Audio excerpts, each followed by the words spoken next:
درس کا جو موضوع ہے جیسا کہ میں نے پہلے ذکر کیا کہ رمضان المبارک میں کرنے والے کام ہمیں کرنا کیا کیا ہے۔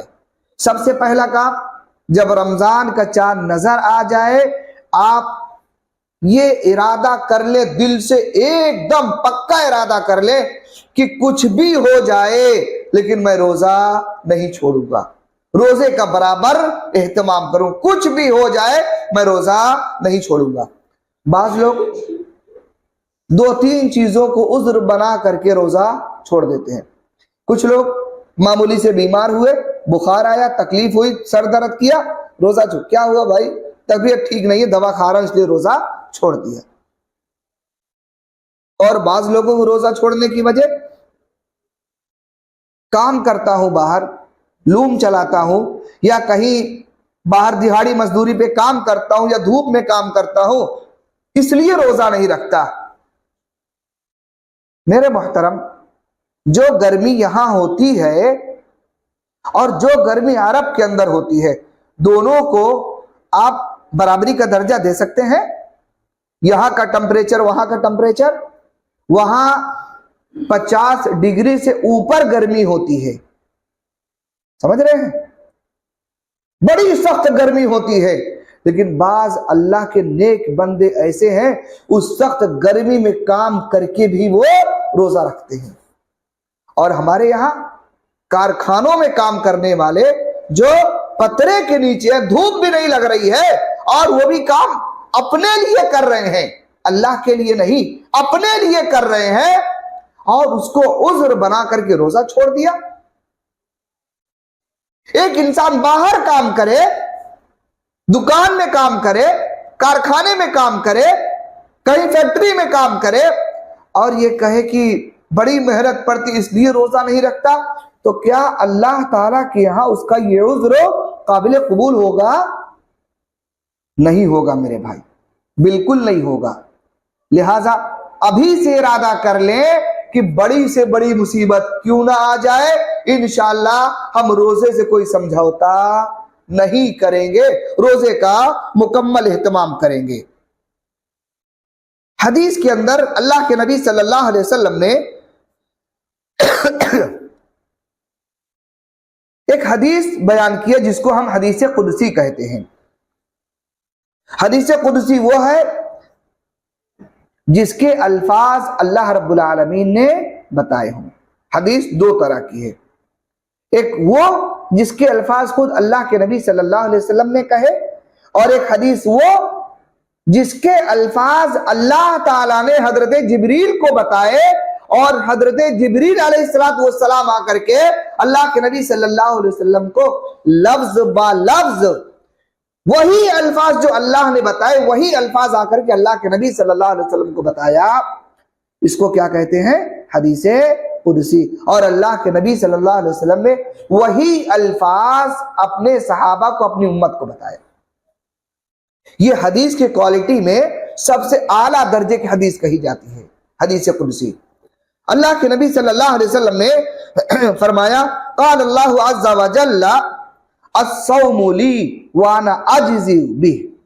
اللہ تعالیٰ فرماتا ہے کہ دیکھو بندہ جب روزہ رکھتا ہے نا تو الصوم لی، بندہ روزہ میرے لیے رکھتا ہے۔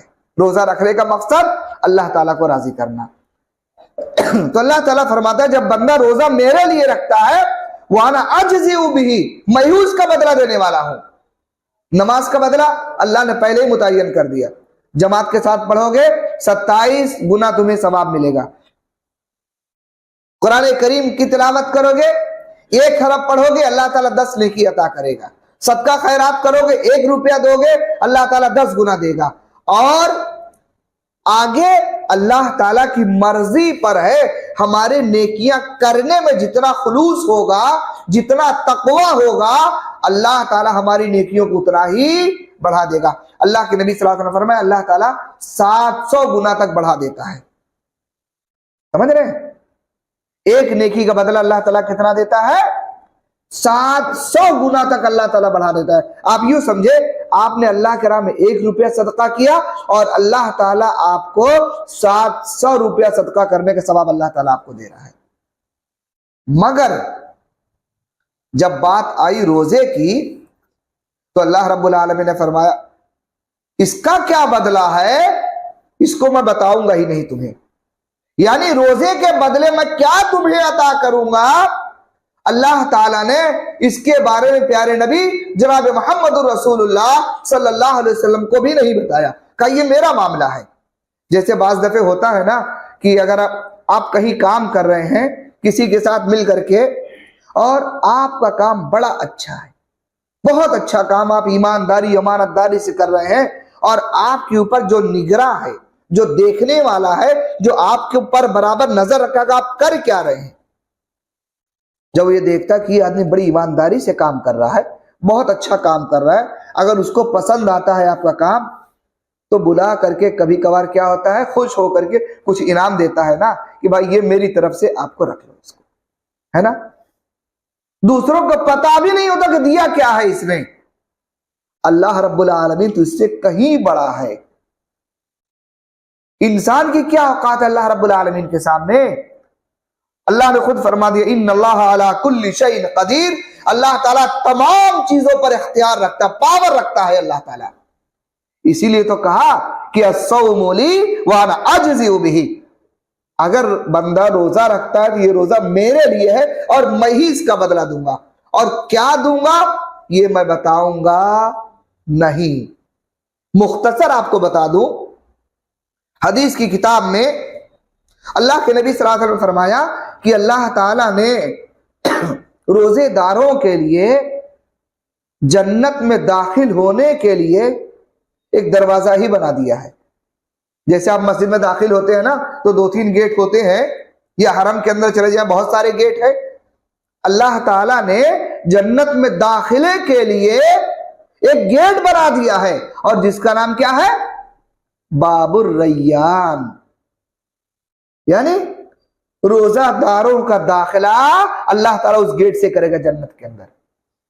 اور حدیث کے اندر اللہ کے نبی صلی اللہ علیہ وسلم نے فرمایا کہ اللہ رب العالمین خاص کر رمضان کے مہینے میں ہر روز جنت کو بناتا اور سنوارتا ہے، سجاتا ہے، خوبصورت بناتا ہے۔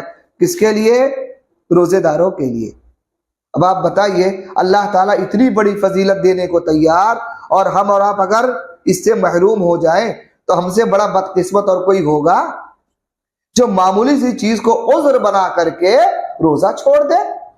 یاد رکھیے گا میرے بھائی، بڑا بد نصیب انسان ہے وہ جو رمضان کے مہینے میں بھی روزہ نہ رکھ سکے۔ ورنہ اللہ کے نبی صلی اللہ علیہ وسلم نے یہاں تک فرمایا کہ اگر کوئی شخص صرف ایک روزہ، زیادہ نہیں، ایک روزہ نفلی، وہ بھی فرض نہیں، نفلی ایک روزہ کوئی اللہ کو راضی کرنے کے لیے رکھتا ہے تو اللہ کے نبی صلی اللہ علیہ وسلم فرماتے ہیں کہ اللہ تعالیٰ اس کے درمیان اور جہنم کے درمیان کتنا دوری پیدا کرتے ہیں؟ 70 سال کی مسافت کے برابر اللہ تعالیٰ جہنم کو دور کر دیتے ہیں اس سے۔ یعنی انسان 70 سال چلے گا تو جا کر کے اتنی دور پہنچے گا۔ اللہ تعالیٰ بندے سے جہنم کو اتنا دور کر دیتے ہیں صرف ایک نفلی روزہ رکھنے کی وجہ سے۔ اب آپ بتائیے اگر نفلی روزے کا اللہ نے یہ اجر و ثواب ذکر کیا ہے، یہ فائدہ ذکر کیا ہے، تو فرض کا کیا اللہ تعالیٰ نے بدلہ رکھا ہوگا؟ میرے بھائی، جو لوگ سن رہے ہیں، جو لوگ دیکھ رہے ہیں، تمام ناظرین سے، تمام سامعین سے بڑے ہی ادب کے ساتھ یہ درخواست ہے کہ رمضان المبارک کا مہینہ شروع ہو رہا ہے، آپ ابھی سے تہیہ کر لیجئے۔ انشاءاللہ میں رمضان میں ایک بھی روزہ چھوڑوں گا نہیں، کچھ بھی ہو جائے ہر ممکن کوشش کروں گا کہ جب تک صحت ٹھیک ہے، جب تک میں چلنے پھرنے کے قابل ہوں، حتیٰ کہ اگر کوئی انسان حد درجے بیمار ہو جائے تو اللہ نے اس کے لیے رخصت بھی دیا ہے، وہ ایک الگ پہلو ہے۔ لیکن دعا کریں کہ اللہ تعالیٰ ہم تمام لوگوں کو صحت مند رکھے اور رمضان المبارک میں خصوصی طور پر روزہ رکھنے کی توفیق عطا فرمائے، آمین۔